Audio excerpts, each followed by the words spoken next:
जो पसंद करते हैं उनके घर में नॉनवेज पकता है। इसके बावजूद भी कभी कभी हम लोग किसी किसी दिन में कितना खाने के बावजूद भी किसी ऐसा दिन रहता है कि जब हम खाते हैं तो हमको बड़ा अच्छा लगता है और जब हम चाव से खाने लगते हैं।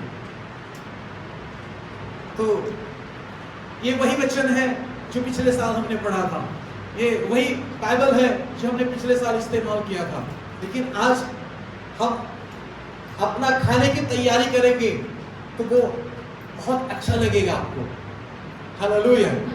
जब लोग मिल करके खाते हैं कई बार वही भोजन रहता है, लेकिन जब खाते हैं मिल करके अपने दोस्तों के साथ में, अपने मित्रों के साथ में, रिश्तेदारों के साथ में जब मिल करके खाते हैं तो उसका खाने का आनंद ही कुछ और निकल आता है। हालेलुया। और आज आप प्रभु से दुआ करते हैं कि आपका यहाँ पर बैठना आपके लिए परमेश्वर के वचन को पढ़ना एक आनंद का विषय हो जाए, क्योंकि ये बाइबल कहती है कि ये परमेश्वर का वचन है और ये मतलब परमेश्वर का वचन जो है मधु के छत्ते के जैसा एक स्वादिष्ट है, एक मीठा है। कितने लोगों को मधुरस पसंद है? अरे वाह, बच्चे लोग तो ऐसे चाटे जाते हैं कि मत पूछो, ठीक है। और ऐसे बड़े बड़े लोग भी, तो मुझे मधुरस बहुत पसंद है। और आज होने दीजिए कि ये आपके लिए मधुरस के जैसा स्वादिष्ट बन जाए। Hallelujah, hallelujah. और वो स्वादिष्ट कैसे बनेगा? एक भिखारी सड़क के किनारे खड़ा हुआ रोटी खा रहा था। किसी ने उसको भीख मांग रहा था तो रोटी दिया, और सड़क के किनारे वो जा करके रोटी खा रहा था। तो रोटी का टुकड़ा लेता है और अब एक हाथ से इसको ऐसे मिला करके खाता है, ठीक है। तो एक आदमी देखा उसको कि इसके हाथ में रोटी तो है लेकिन ये कुछ है नहीं, और ये कैसे मतलब ऐसे तोड़ता है रोटी को बढ़िया से और दूसरा हाथ में ऐसे मतलब मिला करके उसको खा रहा है। दूर से बड़े गौर से देखा और देखने के बाद में जब उसके करीब में गया और बोला, तू क्या कर रहा है? तेरे हाथ में तो रोटी दिखाई देता है, रोटी खा रहे समझ में आ रहा है, लेकिन ये हाथ में सूखे हाथ में क्या रगड़ रहे हो? तो वो कह रहा है कि मैं ना इसमें मेरे हाथ में होता है कि वो कुछ खास चीज है जिसको मैं मतलब मिला करके खा रहा हूं। तो बहुत सारे लोग चटनी के साथ खाते हैं, बहुत सारे लोग सॉस मिला करके खाते हैं। तो वो कह रहा है कि मैं इसमें सॉस मिला रहा हूं और इसमें खा रहा हूं। तो बोले कि तेरे हाथ में तो कुछ भी नहीं है। बोला मैं देख रहा हूं आने वाला समय में मेरे साथ ऐसा होगा, रोटी होगा और एक प्लेट में सॉस होगा और मैं बढ़िया से इसको मिला करके खाऊंगा। ये मेरा दर्शन है उसमें। Hallelujah, hallelujah. वैसे ही आपको बैठ के और जब कभी परमेश्वर के वचन को सुनते हैं आपको बड़े आनंद के साथ में उसको खाना चाहिए। हालेलुया। ये सोचकर कि परमेश्वर मुझसे बातचीत करेगा, या सोचकर कि मैं इसको खाऊंगा तो मेरा पेट भरेगा, या सोचकर कि मैं इसको खाऊंगा तो मुझे बड़ा आनंद आएगा। हालेलुया। और ऐसा आप सोच करके उसे जब खाना शुरू करेंगे, परमेश्वर का मतलब सुनना शुरू करेंगे, धीरे धीरे धीरे धीरे ये बाइबल आपके लिए स्वादिष्ट होता चला जाएगा। ये परमेश्वर का वचन आपके लिए स्वादिष्ट होता चला है। वो सूखी रोटी खा रहा था, बासी रोटी खा रहा था, लेकिन बड़े चाव के साथ उसको खा रहा था। सोच को बदलना पड़ेगा आपका। हालेलुया। तब ये परमेश्वर का वचन आपके जीवन में एक काम को करने चाहेगा। यहाँ पर हम लोग आज जो पढ़ रहे थे, और ये जो बाइबल में हम लोग मत्ती का सुसमाचार उसका 28 अध्याय का यहाँ पर पहले पैराग्राफ को हम लोग जो पढ़े और उसके बाद सेकंड पैराग्राफ को भी हमने पढ़ा। तो इसमें हमने देखा कि यीशु मसीह का जन्म के बाद में, यीशु मसीह का जो है क्रूसिफाई के बाद में, यीशु मसीह का रिजरेक्शन कैसे हुआ, यीशु मसीह का जी उठना कैसे हुआ, हम इस बात को यहाँ पर हम पढ़ रहे हैं। हालेलुया। आज पूरे दुनिया में लोग मतलब पुनरुत्थान दिवस मनाते हैं और याद करते हैं। ज्यादातर क्रिश्चियन लोग आज पुनरुत्थान दिवस को मतलब सेलिब्रेट करते हैं, और इस पुनरुत्थान दिवस में लोग आज यीशु मसीह किस प्रकार से मृतकों में से जी उठा, इस बात का लोग जो है मनन करते हैं। आज से 2000 साल पहले, लगभग 2000 साल पहले, मतलब 24 आ चुका है, लेकिन मुख्य तौर पर 2000 साल पहले यीशु मसीह मृतकों में से जी उठा।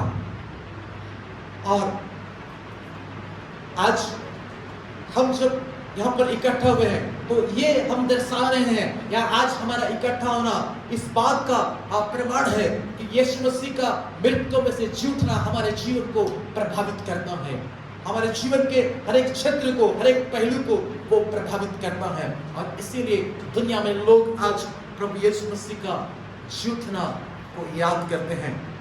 यहाँ पर अब परमेश्वर के वचन से जैसा हमने पढ़ा कि बड़ी सुबह सुबह का समय था, सप्ताह का पहला दिन। सप्ताह का पहला दिन मतलब रविवार होता है, सोमवार नहीं होता है। बहुत सारे लोग कैलेंडर देखते हैं, इसके बावजूद भी क्या बोलते हैं, सप्ताह का पहला दिन क्या है, सोमवार है। लेकिन आपको याद रखना चाहिए सप्ताह का पहला दिन रविवार है। इसलिए हम सप्ताह के पहले दिन में प्रभु की आराधना करने के लिए यहाँ पर आते हैं, क्योंकि पहला प्रभु को चाहिए। हालेलुया। हमने पिछले शुक्रवार को हमने पढ़ा था, पहला उठा किसको चाहिए, प्रभु को चाहिए। हर पहला क्या किसको चाहिए, प्रभु को चाहिए। और यीशु मसीह मृतकों में से जी उठा कौन सा दिन में, सप्ताह का पहला दिन में। सप्ताह का पहला कौन सा दिन था, आज सप्ताह का पहला दिन है, आज रविवार है, इसलिए हम आज यहाँ पर एकत्रित हुए हैं। तो यहाँ पर प्रभु का वचन में हम लोग देखते हैं कि सप्ताह के दिन में, मतलब पहले दिन में, ठीक है, पाँव फटते ही मरियम मगदलेनी और दूसरी मरियम कब्र को देखने के लिए आई। कब्र को देखने के लिए आई। कौन सा कब्र, जहां पर यीशु मसीह को दफनाया गया था, जहां पर लोगों ने यीशु मसीह को मतलब मिट्टी दिया था, उस जगह को वो देखने के लिए आते हैं कि उसका क्या हुआ, क्योंकि वो एक गुफानुमा क्या था, कब्र था, गुफा था, और उसमें उसको रखा गया था और ऊपर से क्या कर दिया गया था, एक बड़ा पत्थर को रखा गया था। आपको पता है, कितने लोगों को पता है कि यीशु मसीह के जीवन पर लोगों ने शक किया था? कितने लोगों को पता है यीशु मसीह की जिंदगी पर लोग शक करते थे? नहीं पता आप लोगों को। लोगों ने कहा जब यीशु मसीह को दफनाया और उसके बाद में वापस गया, किसके पास में, गवर्नर के पास में जाकर उन्होंने कहा, सर हमें याद है कि उस भरमाने वाले ने जीते जी कहा था कि मैं मृतकों में से जी उठूंगा, और यदि वो जी नहीं उठा, उसके चेहरे आकर उसके लोग को लेकर चले जाएंगे और कहेंगे कि वो मृतकों में से जी उठा, तो ये धोखा जो है ना पहले से भी ज्यादा खतरनाक होगा। कुछ उपाय किया जाए। तब बाइबल बताती है, आपके साथ मैं पढ़ना चाहूंगा, ऐसी थोड़ा सा ऊपर ऊपर बोलने से आपको लगता है कि आप एकदम ऐसा देखते हैं मानो कि मतलब कहाँ की बात को कर रहा है, कि बाइबल से हटकर कुछ बोल रहा है। इस टाइप का आप लोगों का नजरिया कभी कभी मुझे समझ में आता है, इसलिए मैं पढ़ना चाहूंगा मत्ती का सुसमाचार उसका 27 अध्याय। कितने लोगों के पास बाइबल है? कितने लोगों के बाइबल में मत्ती का सुसमाचार पाया जाता है? हाँ, तो आप सभी का बाइबल में पाया जाता है, इसलिए सब लोग मत्ती का सुसमाचार कहाँ है, पाया जाता है बोले ना, आप लोग इसलिए खोलिए 27 अध्याय उसका 62 पद में लिखा है, दूसरे दिन जो तैयारी के दिन के बाद का दिन था, प्रधान याजकों और फरीसियों ने पिलातुस के पास इकट्ठा होकर कहा, हे महाराज, हमें स्मरण है कि उस भरमाने वाले ने जब वह जीवित था कहा था, मैं 3 दिन के बाद जी उठूंगा। अतः आज्ञा दे कि तीसरे दिन तक कब्र की रखवाली की जाए, ऐसा ना हो कि उसके चेले आकर उसे चुरा ले जाएं और लोगों से कहने लगे वह मरे हुए में से जी उठा है, तब पिछला धोखा पहले से भी बुरा होगा। पिलातुस ने उससे कहा, तुम्हारे पास पहरुए तो हैं, जाओ अपनी समझ के अनुसार रखवाली करो। अतः वे पहरुओं को साथ लेकर गए और पत्थर पर मोहर लगाकर कब्र की रखवाली करी। हम यहाँ पर देखते हैं प्रधान याजक लोग, फरीसी लोग एक भीड़ इकट्ठा किए, या तो एक साथ इकट्ठा हुए, कुछ लोग उनका एक मतलब ग्रुप बना और वो मिल करके जा रहे हैं पिलातुस के समक्ष अपनी बात को रखने के लिए। और जब वो लोग बात रखते हैं तो पिलातुस कहता है तुम्हारे पास सिपाही तो हैं, लेके जाओ, जैसा तुमको समझ में आता है तुम ऐसा करो, तुम्हारे लिए छूट है। और बाइबल कहती है कि लोग गए पहरियों को साथ लेकर, मतलब पुलिस वालों को साथ लेकर, और वहां पर पत्थर पर सिल लगा दिया और उसकी रखवाली करने लगे। पुलिस पहरा कर रही है और हम देखते हैं क्या होता है। उस दिन भी जब हम बाइबल में देखते हैं 54 पद में लिखा हुआ है और 58 पद में, तब सूबेदार और जो उसके साथ यीशु का पहरा दे रहे थे भूकंप और जो कुछ हुआ था देखकर अत्यंत डर गए और कहा सचमुच यह परमेश्वर का पुत्र था। वहां बहुत सी स्त्रियां जो गलील से यीशु की सेवा करती हुई उसके साथ आई थी, दूर से यह देख रही थी। उनमें मरियम मगदलीनी और याकूब और यीशु की माता मरियम और जब्दी के पुत्रों की माता थी। ये जो महिलाएं क्या किया जा रहा है दफनाने के समय में या उससे पहले, वो पूरे उपस्थित वहां पर, और ये देखिए यीशु मसीह का मृत्यु कैसा हो रहा है। ये सब कुछ उन्होंने देख रखा था। और 61 पद लिखा है मरियम मगदलीनी और दूसरी मरियम वहां कब्र के सामने बैठी थी। जब वहां पर एक बड़ा पत्थर को लुढ़काकर लोग चले गए, तो उस समय जो त्योहार का सीजन था और उस सीजन के अनुसार सब कुछ करना था। और एक खास बात तो यह है कि प्रभु यीशु मसीह हम सब के लिए श्रापित बना। प्रभु यीशु मसीह हम सब के लिए कलवरी क्रूस की मृत्यु को सहा। और जैसा व्यवस्था विरोध कहती है, वहां पर लिखा है कि जो कोई पेड़ पर लटकाया जाता है या काट पर लटकाया जाता है वह परमेश्वर की तरफ से श्रापित है। प्रभु यीशु मसीह हमारे लिए श्रापित बना। बाइबल कहती है, वहां पर लिखा हुआ है कि किसी भी इंसान को जो संगीन अपराधी हो, जिसको तुम काट पर लटकाते हो, उसको संध्या काल से या मतलब शाम होने से पहले, सूर्यास्त होने से पहले उसको उतारना। अगर उसको नहीं उतारोगे तो भूमि श्रापित हो जाएगा। इसे तुम उसको उतारना, उसको लटके मत रहने देना रात तक। तब बाइबल बताती है कि प्रभु यीशु मसीह जिस दिन क्रूस पर लटकाया गया था, उस दिन उसके अगल बगल में कुछ लोग थे और उनको हम देखते हैं कि उनका हड्डी को तोड़ा गया ताकि वो पूर्ण रीति से मर जाए। प्रभु यीशु मसीह के पास आया, लोगों ने भाला मारा, उसमें से देखते ही पानी निकला क्योंकि यीशु मसीह प्राण त्याग चुका था। और उसको लोगों ने उतारा और कब्र में ले जाकर के रखा उसको। Hallelujah, hallelujah.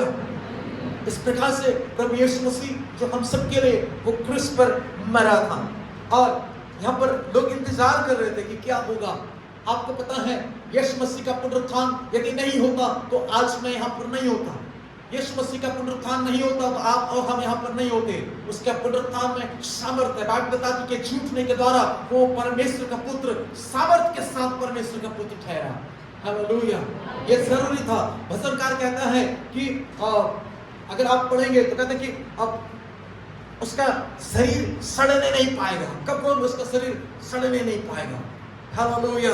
कब्र उसको रोक नहीं सका, उसको बांध नहीं सका, वो मृत्यु में से जी उठता है। आपको पता है बहुत बड़ा एक तैयारी चल रहा था स्वर्ग में एक बहुत बड़ा तैयारी चल रहा था। तीसरे दिन के बाद में प्रभु यीशु मसीह को मृत्यु में से जी उठना है, एक बहुत बड़ा तैयारी चल रहा था। बाइबल बताती है वहां पर पुलिस लोगों का पहरा था, वो लोग तैयारी कर रहे थे। अब देख रहे थे कैसे ये बाहर आता है और 3 दिन के बाद में कैसे वो बाहर निकलता है। हम देखते हैं इसको कौन निकालेगा। और इसके चेले आते हैं कि क्या होता है, या तो समाधि से बाहर आता है, हम लोग देखेंगे। एक बहुत बड़ा तैयारी, वो शास्त्री लोग और फरीसी लोग और प्रधान याजक लोग वो लगे कि बड़े उत्सुकता पूर्वक में तैयारी में लगे हुए थे। और पुलिस पुलिस वालों को बोले थे तुरंत खबर करना, कुछ भी होता है हमको तुरंत बताना। और वो लोग भी बड़े तैयारी के साथ में थे। और बाइबल बताती है एक जगह और एक तैयारी हो रही थी, और वो तैयारी हम लोग देखते हैं मरियम सलोमी मगदलिनी ये सब लोग जो पूरे तैयारी के साथ में थे। वो लोग जो घेर का समय था उसमें पूरे तैयारी के दिन के बाद में उन्होंने पूरा एक सुगंधित द्रव्य तैयार किया, एक बहुत अच्छा इत्र तैयार किया उन्होंने। और वहां पर एक तैयारी था कि हम यीशु मसीह के ऊपर में लगाएंगे। हालेलुया, हम यीशु मसीह के ऊपर में लगाएंगे। हम मरकुस का एंजल देखेंगे, मरकुस का सुसमाचार, और हम यहाँ पर देख सकेंगे, यहाँ पर उसका आखिरी अध्याय, यहाँ पर पहला पद में लिखा है, जब सप्त का दिन बीत गया तो मरियम मगदलिनी और याकूब की माता मरियम और सलोमी ने सुगंधित वस्तु मोल ली कि आकर उस पर मले। सप्ताह के पहले दिन बड़े भोर जब सूरज निकला ही था, वे कब्र पर आई और आपस में कहती थी, हमारे लिए कब्र के द्वार पर से पत्थर कौन लुढ़काएगा। आ रही है वे लोग तैयारी के साथ में, इत्र ले लिया है उन्होंने, खरीद लिया है यीशु के ऊपर में लगाने के लिए। वो सब कुछ तो तैयारी हो गई, लेकिन पत्थर कौन हटाएगा, उतना बड़ा पत्थर रखा गया, उसको कौन लुढ़काएगा, वो उनके पास एक समस्या है। तैयारी के साथ आ रही है, लेकिन एक समस्या है उनके पास में। मेरे प्यारों, एक बहुत बड़ा तैयारी उनके पास में था, एक बहुत बड़ा तैयारी याजकों के पास में था, एक और बहुत बड़ा तैयारी एक स्वर्ग में था। Hallelujah, hallelujah. लोगों के समझ से बाहर था, लोगों के योजना से बाहर था, लोगों के विचारों से परे था। बाइबल बताती है, हम आगे देखेंगे परमेश्वर के वचन में कुछ होता है। सप्ताह के पहले दिन में कुछ होने लगा, वो अपन देखेंगे तो परमेश्वर के वचन में लिखा है कि बहुत ही कुछ खास काम होता है वहां पर।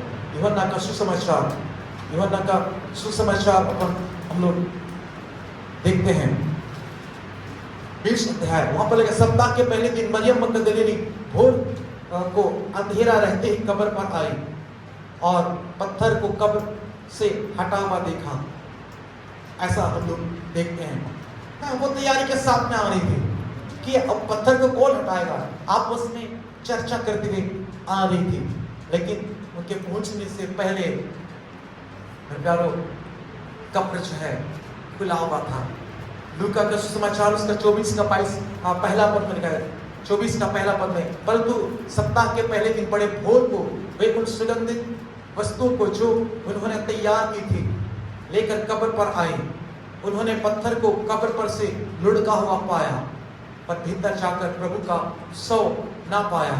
जब इस बात की से भौचक्की हो रही थी तो देखो, दो पुरुष झलकते वस्त्र पहने हुए उनके पास आ खड़े हुए। जब वे डर गई और धरती की ओर मुंह झुकाए थे तो उन्होंने उनसे कहा, तुम जीवों को मरे हुए क्यों ढूंढती हो? वह यहाँ नहीं परंतु जीवता है। स्मरण करो कि उसने गलील में रहते हुए तुमसे कहा था। अवश्य है कि मनुष्य का पुत्र पापियों के हाथ में पकड़वाया जाए और क्रूस पर चढ़ाया जाए और तीसरे दिन जी उठे। हालेलुया। यीशु मसीह कहा था कि अवश्य, अपने चेलों को कई बार उसने कहा था, ये अवश्य है कि मनुष्य का पुत्र लोगों के हाथ में पकड़वाया जाएगा, दुख उठाएगा, मार डाला जाएगा और मरे हुए से तीसरे दिन जी उठेगा। प्रभु यीशु मसीह मतलब मरने से पहले कई बार अपने शिष्यों को कहा था। हम देखते हैं वो स्वर्गदूत है, याद दिला रहा है, स्मरण करो कि उसने क्या कहा। एक बहुत बड़ा जो तैयारी जो स्वर्ग में चल रहा था, बाइबल बताती है एक बड़ा भूकंप आया, स्वर्गदूत आता है, भूकंप हुआ, पत्थर को वहां से हटा दिया जाता है और यीशु महिमा में बाहर निकल आता है। हालेलुया। और हम देखते हैं कि जितने भी पहरेवे थे, जितने भी वहां पर जो पुलिस वाले थे, उनका क्या हाल हुआ होगा, आप इसको देख सकते हैं, उनको देख सकते हैं कि किस प्रकार से उन्होंने बातों को रखा, उसको हम लोग देखेंगे। आइए हम लोग मत्ती का सुसमाचार देखते हैं।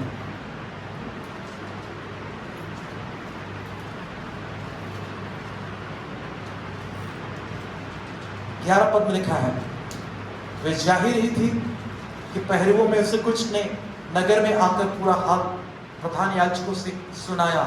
जब उन्होंने पुरानियों के साथ इकट्ठे होकर सम्मति की और सिपाहियों को बहुत चांदी देकर कहा, यह कहना कि रात को जब हम सो रहे थे तो उसके चेले आकर उसे चुरा ले गए, और यदि अब आप हाकिम के काम तक पहुंचेगी तो हम उसे समझा देंगे और तुम्हें जोखिम से बचा लेंगे। अतः उन्होंने रुपये लेकर जैसा सिखाए गए थे वैसा ही किया।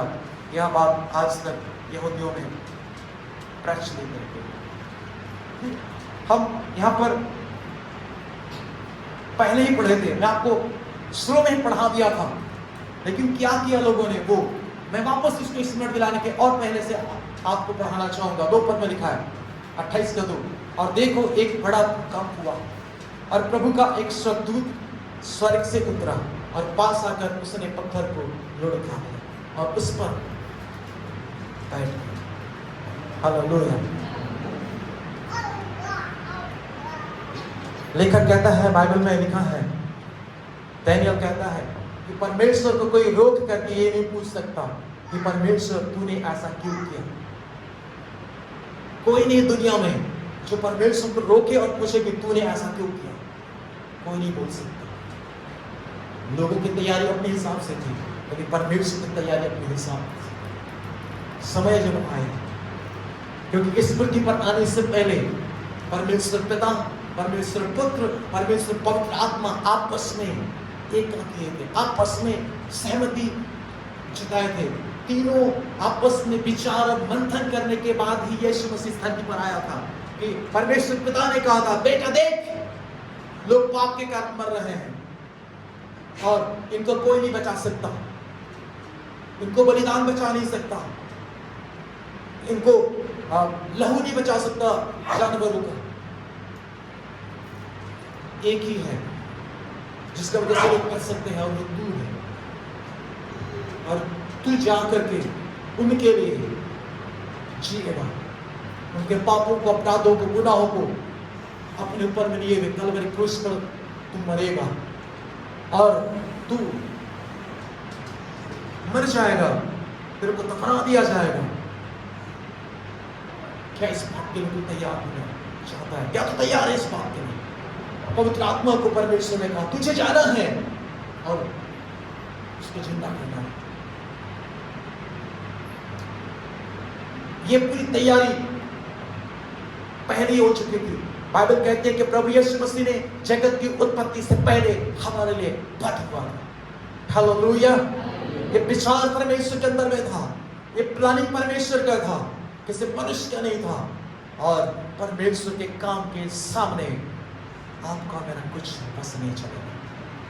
यीशु मसीह सब दफनाया गया, स्वर्ग में तैयारी हो गई, स्वर्गदूत आता है, भूकंप आता है, स्वर्गदूत आता है, पत्थर को लुढ़काता है, यीशु मसीह वहां से बाहर निकलता है।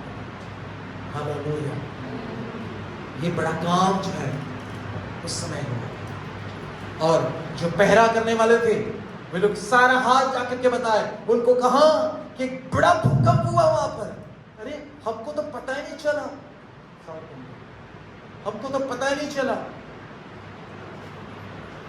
एक अद्भुत काम होने के लिए, अद्भुत काम होने के लिए यह सब कुछ होता है। हालेलुया। बड़ा भूकंप हुआ, स्वर्गदूत आता है और पत्थर की, बड़ा से बड़ा पत्थर उसको वो हटा देता है, पत्थर पर बैठता है। हालेलुया। और उसका ड्रेस कैसा था, उसका रूप कैसा था, ये सब कुछ हम बाइबल में पढ़े हैं। और स्वर्गदूत कहता है मत डरो, मैं जानता हूं कि तुम यीशु को जो क्रूस पर चढ़ाया गया ढूंढती हो। लिखा है वह यहाँ नहीं है, परंतु अपने वचन के अनुसार जीवित है। हालेलुया। हालेलुया। यीशु मसीह अपने वचन के अनुसार जी उठा। यहां पर शद्दूत कह रहा है, पड़ोसी को बोलो, पड़ोसी को बोलिए, अपने बगल वाले को। सुनाई नहीं दे रहा आपको कुछ? पड़ोसी की तरफ नजर करिए, बोलिए यीशु मसीह अपने वचन के अनुसार जी उठा। आपका पड़ोसी घर में थोड़ी है, आपका पड़ोसी आपके पास में बैठा है। ये तो परेशानी है। यीशु मसीह कहा कि अपने पड़ोसी से अपने समान प्यार करो। तो लोग सोचते हैं बॉम्बे में नौकरी कर रहे हैं तो बोलेंगे कि हमारे गांव के बगल में फलाना रहता है, सिमोन रहता है, वो मेरा पड़ोसी है। नहीं, आप जब चल रहे हैं तो आपके बगल में कौन है? वही आपका पड़ोसी है। आप बैठे हैं तो आपके बगल में कौन है? वही आपका पड़ोसी है। हालेलुया। अम्मा, आपका पड़ोसी कौन है? आपका पड़ोसी। उसको बोलिए कि यीशु अपने वचन के अनुसार जीता है। हालेलुया। पड़ोसी को एक बार बोलिए वचन के अनुसार। दूसरे साइड के पड़ोसी को बोलो वचन के अनुसार। आज आप एक चीज सीख के जाए, यहां से कुछ भी सीखे या ना सीखे, एक चीज सीख करके जाए, एकदम छोटा सा सब वचन के अनुसार। वचन के अनुसार। पीछे मुड़ के बोलिए वचन के अनुसार। सामने देख के बोलिए वचन के अनुसार। पड़ोस वालों को बोलिए वचन के अनुसार। मुड़ के बोलिए वचन के अनुसार। हालेलुया। यीशु मसीह कैसे जी उठा? वचन के अनुसार। ये आपके जीवन में कभी नहीं भूलना चाहिए। ये शब्द कौन सा? वचन के अनुसार। हमारे परमेश्वर का काम को हम लोग यहाँ पर देख रहे हैं। यीशु मसीह के झूठने के दिन में जो काम हुआ वो हम देखते हैं कि वो उसके वचन के अनुसार। परमेश्वर जो कुछ भी करता है वह अपने वचन के अनुसार करता है। वचन से हटकर प्रभु काम नहीं करता। कोई प्रचारक कुछ बोलता है, यदि वचन के अनुसार नहीं है तो वो सही नहीं है। यदि आप कुछ करते हैं वचन के अनुसार नहीं है तो वो सही नहीं है। आप अपने जीवन में आशीष पाना चाहते हैं? शायद किसी को आशीष नहीं चाहिए। आप सब शराब पाना चाहते हैं या जो है उससे संतुष्ट रहना चाहते हैं? क्या आपको चाहिए? क्या चाहिए आपको? तो आपको क्या करना होगा? कैसे जीना होगा? कैसे प्रार्थना करना होगा? कैसे बात करना होगा? कैसे चलना होगा? जब आप वचन के अनुसार करेंगे तब आपके जीवन में अद्भुत आशीषें आएंगी। हालेलुया। हम बहुत दुआ प्रार्थना करते हैं, बहुत स्तुति आराधना करते हैं, बहुत उपवास करते हैं, लेकिन वचन को भूल जाते हैं। ऐसा नहीं कि हमारे पास वचन नहीं है। आपके अंदर में, बहुत सारे विश्वासियों के अंदर में वचन की खजाना है। मेरे से ज्यादा आप लोग बाइबल जानते हैं, इसके बावजूद भी वचन के अनुसार करना भूल जाते हैं। जब हम वचन के अनुसार करेंगे आपको आशीष मिलेगी। हालेलुया। यीशु मसीह एक बार नहीं, दो बार नहीं, 3 बार बोला कि वो उसके वचन के अनुसार जी उठेगा। इसके बावजूद पतरस को जब जानकारी मिली तो कहां जा रहा है? कहां जा रहा है? वो कब्र में जा रहा है, कब्र के पास जा रहा है। मरियम मगदलीनी सलोमी कहां जा रहे हैं? जाना कहां था उसको, उन लोगों को? अरे भाई, कोई आपको बोलता है ना मैं अंबिकापुर आ रहा हूं, कहां पे मिलेंगे? हम लोग घड़ी चौक में मिलेंगे। तो आप कहां जाते हैं? बस स्टैंड में मुलाकात करने जाएंगे? कहां पर जाएंगे? यीशु तो बोला था मैं मृत्यु में से जी उठूंगा और कहां मिलूंगा? कहां मिलूंगा? लेकिन लोग कहां गए? क्योंकि कहां जा रहे हैं? वचन के अनुसार जी उठा है। तो भी कहां जा रहे हैं लोग? वह प्लेस जहां पर बताया गया था वहां लोगों को जाना था। लेकिन कई बार जो है हम लोग वो नहीं करते जो हमको करने के लिए कहा गया। हम करते हैं पर वचन के अनुसार नहीं करते। मत्ती का सुसमाचार 26 अध्याय और उसका 32 पद को हम लोग पढ़ेंगे।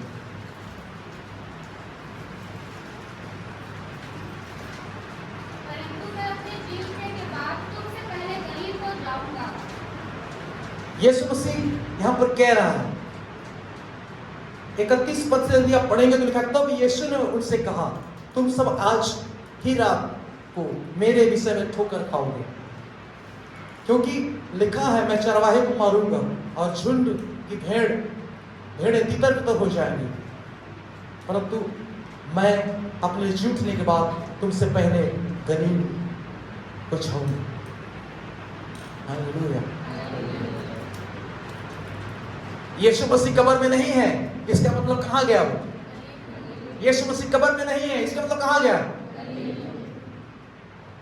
उसके वचन के अनुसार वो कहां पहुंच गया? वचन के अनुसार जी उठा तो कहां पहुंच गया होगा? गलील में। हालेलुया। तो हम यहां पर इस प्रकार से हम लोग देखते हैं, हमें प्रार्थना करने की जरूरत है कि प्रभु तेरे वचन को समझने के लिए मेरी आंखों को तू खोल दे। बाइबल बताती है, झूठने के बाद प्रभु इम्माउस के रास्ते में जो लोग जा रहे थे उनके साथ में कुछ देर तक चलने लगा। लोग चलते रहे, ठीक है, समझ नहीं पा रहे थे, चर्चा कर रहे हैं वहां पर। यीशु मसीह बोलता है, किस बात की चर्चा कर रहे हो? तो बोलते हैं, तू अकेला परदेसी है यहाँ पर, इस बात को नहीं जानता। यीशु के बारे में वो मार डाला गया, दफना दिया गया, मृत्यु में से जी उठा,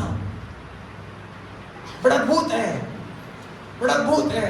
और तेरे को पता नहीं, सब लोग जान रहे हैं, तू कैसे पता नहीं? तेरे को कभी देश से आया क्या? आज ही फ्लाइट से उतरा था लगता है। तब बाइबल बताती है, यीशु से बात कर, किसके साथ बात कर रहे हैं?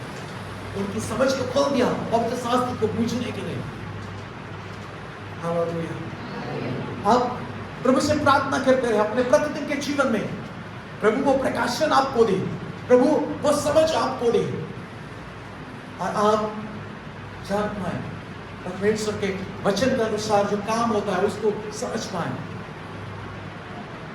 जिस दिन हम समझ जाएंगे कि परमेश्वर अपने वचन के अनुसार काम करता है, तो हमारा जीवन किसी हालात में नहीं रहेगा, ऊपर होगा, बदल जाएगा वो। हालेलुया। आप पुराना नियम उठा करके देखेंगे तो परमेश्वर जो कुछ भी आशीष दिया वहां पर इस्राएलियों को, वो अपने वचन के अनुसार दिया। जो कुछ भी आशीर्वाद दिया परमेश्वर इस्राएलियों को, वो अपने वचन के अनुसार ही उनको आशीष दिया। हम लोग इस समय व्यवस्था विवरण की किताब उसका 15 अध्याय और उसका 6वां वचन को पढ़ेंगे। व्यवस्था विवरण उसका 15 अध्याय और उसका 6 पद को हम लोग पढ़ेंगे।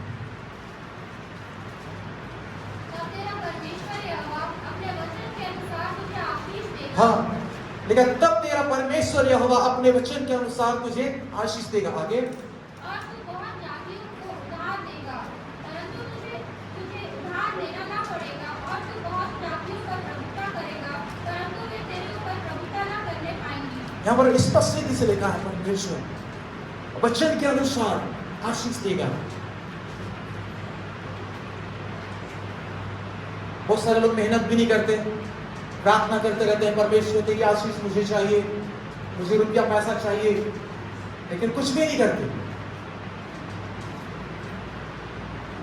परमेश्वर लोगों को वचन के अनुसार देता है आशीष। हालेलुया। जब लोग काम करते हैं, जब लोग मेहनत करते हैं, परमेश्वर अपनी आशीष को लोगों को प्रदान करता है। हालेलुया। लोग बहुत दिन तक मन्ना की इंतजार करते हैं। विश्वासियों को अपना जीवन में बदलाव लाने की जरूरत है, बदलाव लाने की जरूरत है। लोग बच्चे बनकर कब तक रहेंगे? बहुत दिन तक दूध पीना नहीं चलेगा। आपको यदि ताकत चाहिए, यदि आपको बढ़ना है, यदि आप स्वतंत्र होना चाहते हैं, यदि आप आत्मनिर्भर होना चाहते हैं, तो आपको अनाज लेना पड़ेगा, अन्न खाना पड़ेगा। हालेलुया। तब आपके जीवन में होगा। आपको पता है परमेश्वर इस्राएलियों के लिए 40 साल की यात्रा में उनको मन्ना खिलाया, वो लोग मन्ना खाए, लेकिन जैसे ही प्रतिज्ञा के देश में पहुंचे वो मन्ना गिरना बंद हो गया, ताकि वो लोग मेहनत करें। हालेलुया। और वहां पर उनको आशीष मिले, खुद भी खाएं, प्रभु के लोगों को दें, अनाथों विधवाओं को दें, परदेशियों को दें। बहुतायत का अनाज उनके पास में हो। प्रभु चाहता है कि आप परिश्रम करें, आप बहुतायत के साथ में वहां पर इनकम को प्राप्त करें। आप प्रभु के राज्य में भी बोएं, आप गरीबों अनाथों को भी दें, और आप जिस देश में रहते हैं उस देश को भी दें। हालेलुया। ये परमेश्वर अपने वचन के अनुसार ही करेगा। वचन से हटकर परमेश्वर काम नहीं करता। परमेश्वर अपने वचन के अनुसार काम करता है, उसके उल्लेख से वो हटता नहीं है। प्रभु यीशु मसीह कहा कि आकाश और पृथ्वी टल जाएंगे, लेकिन परमेश्वर का वचन एक पॉइंट भी, एक बिंदु भी, थोड़ा सा भी नहीं हटेगा। वो पूरा का पूरा होकर रहेगा। हालेलुया। प्रिय विश्वासियों, आपको और मुझको परमेश्वर अपने वचन के अनुसार अपने आशीष को देता है। आप व्यवस्था विवरण में पढ़ेंगे, बहुत सारा जगह में आपको ऐसा मिलेगा। परमेश्वर अपने वचन के अनुसार अपनी आशीष को देता है। मैं भी पिछले दिनों आपके सामने रखा था व्यवस्था विवरण की किताब, उसका 26 अध्याय और उसका 18-19 पद। परमेश्वर अपने वचन के अनुसार आपको एक्सेप्ट करता है और आपको अपनी निज प्रजा बनाता है, आपको अपना निज संपत्ति बनाता है। हालेलुया। वो अपने वचन के अनुसार आपको स्वीकार किया है, तो आपको वो अपने वचन के अनुसार ही आपको आशीष देगा। हम देखते हैं मूसा के नेतृत्व में इस्राएली लोग चल रहे थे और मूसा उस प्रतिज्ञा के देश में पहुंच नहीं पाया, उसका देहांत हो गया। और आगे एक जवान लड़का है जिसका नाम यहोशू है, और उस जवान के बारे में हम देखते हैं कि वो मूसा के साथ में उसके करीब में रहने वाला था। उसको कोई उतना अनुभव नहीं है बहुत ज़्यादा जैसा मूसा के पास में अनुभव था, और उसके पास में ये सब कुछ है, मतलब क्या बोलेंगे, क्षमता है उसके पास में, लेकिन मतलब एक पक्का कॉन्फिडेंस नहीं है। लोग उससे सीनियर हैं और उनका नेतृत्व करना है, उनका अगुवाई करना है, और ये लड़का है, लोग कैसे मानेंगे, कैसे सुनेंगे। तो यहोशू को परमेश्वर कहता है, उसको हम सुनते हैं। एक अध्याय यहोशू 1 अध्याय उसका 1 पद से लिखा है, यहोवा के दास मूसा की मृत्यु के बाद यहोवा ने उसके सेवक यहोशू से जो नून का पुत्र था कहा, मेरा दास मूसा मर गया है, इसलिए अब तो उठ, कब्र बांध और इस सारी प्रजा समेत यरदन पार होकर उस देश को जा जिसे मैं उनको अर्थात इस्राएलियों को देता हूँ, उस वचन के अनुसार जो मैंने मूसा से कहा था, अर्थात जिस जिस स्थान पर तुम पांव धरोगे वह सब मैं तुम्हें दे देता हूँ। हालेलुया। पड़ोसी का हाथ पकड़े और कहें, परमेश्वर अपने वचन के अनुसार आपको आशीष देगा।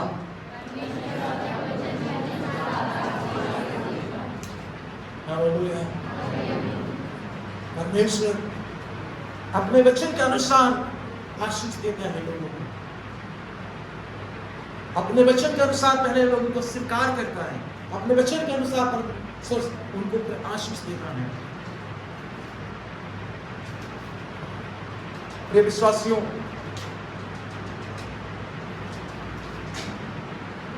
परमेश्वर के वचन पर हम ध्यान दें, परमेश्वर के वचन पर हम मतलब मनन करें, परमेश्वर के वचन को हम लोग अपने अंदर में रखें, परमेश्वर के वचन को हमारे जीवन में हम लोग जगह दें। परमेश्वर जो कुछ भी करेगा वो उसके वचन के अनुसार ही करेगा। इसलिए आप परमेश्वर की जब खोज भी करते हो तो आप परमेश्वर के वचन के अनुसार उसकी खोज करें। आप स्तुति आराधना करते हैं, परमेश्वर के वचन के अनुसार करें। आप प्रार्थना करते हैं, परमेश्वर के वचन के अनुसार करें। आप ऑफरिंग देते हैं, परमेश्वर के वचन के अनुसार आप ऑफरिंग दें। आप यदि देते हैं, टाइप देते हैं, तो परमेश्वर के वचन के अनुसार आप टाइप दें। हालेलुया। जो कुछ भी करते हो प्रभु यीशु मसीह के नाम से करिए, लेकिन वचन के अनुसार करिए, तब आपके जीवन में बदलाव आएगा। ऐसा कुछ भी नहीं कि आप केवल और केवल प्रार्थना के द्वारा बदलाव को देखेंगे। परमेश्वर शुरुआती तौर पर आपके जीवन में परिवर्तन को लाता है, आपको एक पूंजी देता है। आपके अंदर में विश्वास को परमेश्वर ने दे के रखा है पूंजी के तौर पर। लिखा है कि परिमाण के अनुसार हर एक को परमेश्वर ने विश्वास दे के रखा। इस विश्वास को आपको बड़ा करना है, इस विश्वास को आपको बढ़ाने की जरूरत है। हालेलुया। अरे विश्वास में आपका बढ़ेगा जब वचन के अनुसार आप काम करना शुरू करेंगे। वचन के अनुसार जब आप बोलना शुरू करेंगे, आपका प्रतिदिन का जीवन जो है वो परमेश्वर के वचन के अनुसार होने की आवश्यकता है। जब आप बोलते हैं तो आपका बोलना परमेश्वर के वचन के जैसा होना चाहिए। उससे हट करके बिल्कुल नहीं बोलना है। आपको एकदम नकारात्मक बात जो है बिल्कुल नहीं करना है। आपको हमेशा परमेश्वर के वचन के अनुसार आप बोलेंगे तो वो एक सकारात्मक बात होगी वहां पर। हालेलुया।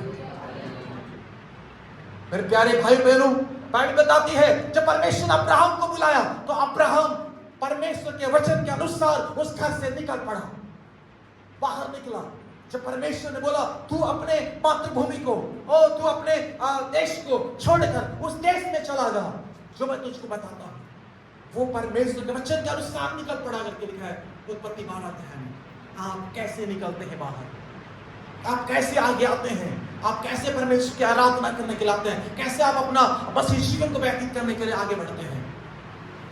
एक मतलब रीति रिवाज के अनुसार नहीं, एक बनाए एक परंपरा के अनुसार नहीं, परंतु वचन के अनुसार। हालेलुया। वचन के अनुसार। मैं आपको ऐसे नहीं बोल रहा हूं, आपने कई बार बाइबल पढ़ा होगा, लेकिन अपन कई बार उसको पढ़ करके पार हो जाते हैं, कई बार हम ध्यान नहीं देते हैं। आप निकाल सकते हैं जो मैं आपको बता रहा था। उत्पत्ति 12:4 में लिखा है यहोवा के इस वचन के अनुसार अब्राम चला। यहोवा के इस वचन के अनुसार अब्राम चला। परमेश्वर के वचन के अनुसार जो अब्राहम जो है चलता है।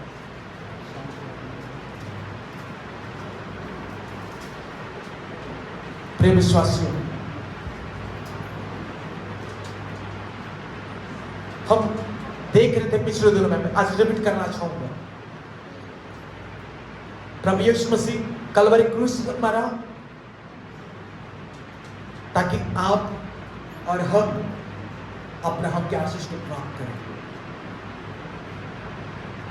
वो स्थापित बना ताकि आप और हम व्यवस्था के श्राप से छुड़ाए जा सकें, अब्राहम के आशीष को प्राप्त करें और प्रतिज्ञा को आत्मा को अर्थात पवित्र आत्मा को हम प्राप्त करें, पवित्र आत्मा की भरपूरी को प्राप्त करें, पवित्र आत्मा से भर जाएं, अन्य भाषा में परमेश्वर की आराधना करें, उससे वार्तालाप करें।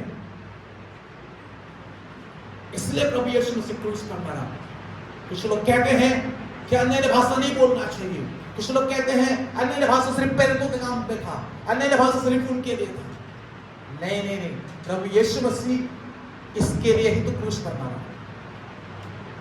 ये कितना महत्वपूर्ण है ये बात कि आप पवित्र आत्मा की भरपूरी को प्राप्त करें। यह कितना महत्वपूर्ण बात है कि आप अन्य भाषा बोलें, क्योंकि इसीलिए प्रभु यीशु मसीह क्रूस पर मरा। अब्राहम के जीवन की आशीष के बारे में हम लोग बात कर रहे थे। अब्राहम के जीवन में हम देखते हैं एक ऐसी आशीष जो औरों से भिन्न करती है उसको, और वो है कि वो परमेश्वर का दोस्त कहलाया। वो परमेश्वर का दोस्त था, परमेश्वर से बातचीत करता था, भेद के रहस्य की बात को प्रकट करता था।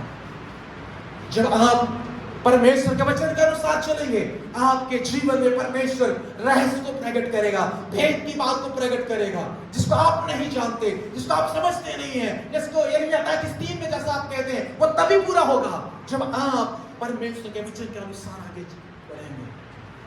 हालेलुया। तू मुझसे प्रार्थना कर और मैं तेरे सुनकर तुझे बड़ी बड़ी और कठिन बातें बताऊंगा जो तू अभी नहीं समझता। यहाँ पर 18 अध्याय में लिखा हुआ है, उत्पत्ति का 18 अध्याय में, वहां पर परमेश्वर का वचन में लिखा है 17 पद में, तब यहोवा ने कहा, यह जो मैं करता हूं उसे क्या अब्राहम से छिपा रखूं? मैं नहीं छुपाऊंगा उसे, क्योंकि अब्राहम को उसने अपना मित्र बनाया था, अपना दोस्त बनाया था। अब्राहम परमेश्वर का मित्र कहलाया। ये भाइयों बहनों, जब हम उसके वचन के अनुसार चलते हैं, परमेश्वर हमें रहस्य की बात को, भेद की बात को हमको बताता है, हम पर प्रकट करता है और हम इस बात को समझ पाते हैं।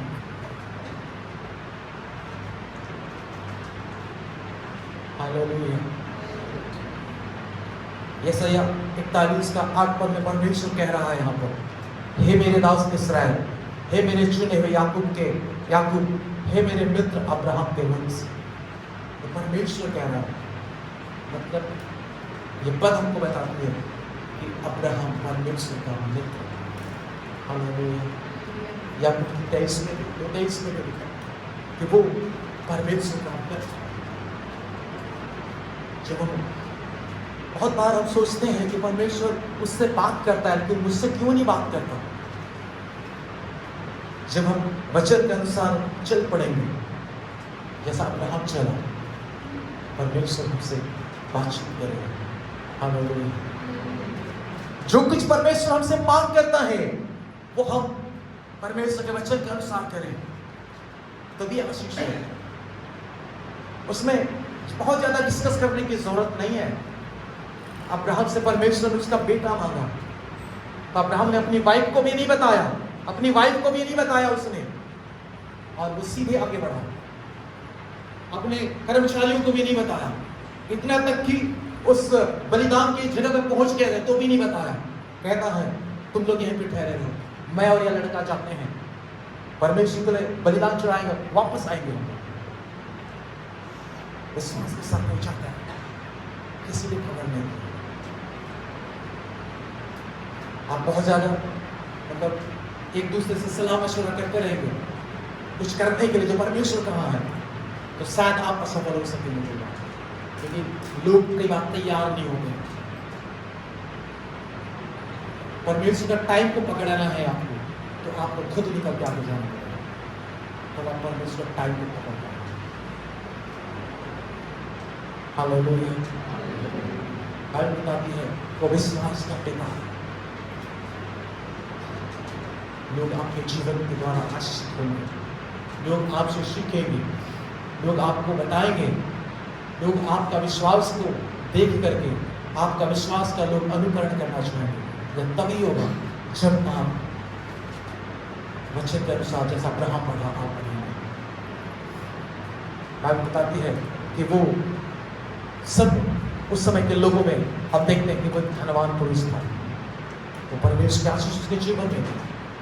मतलब परमेश्वर आपको वो बनाना चाहता है कि आपकी जरूरत की चीजें आपके लिए उपलब्ध हो। हालेलुया। जो बाइबल में लिखा हुआ है, जो आपको मैं कहना चाहूँगा, मैं ये नहीं बोल रहा हूँ कि आप मतलब पूरे दुनिया के लोगों में से सबसे अमीर हो जाएंगे, पर उसका वचन कहता है, हम निकालेंगे कुरिन्थ के पत्री, उसका दूसरा कुरिन्थ 9 अध्याय, उसका 8 पद, दूसरा कुरिन्थ 9 अध्याय उसका 8 पद, आगे पीछे आप घर में जाकर पढ़ लीजिए।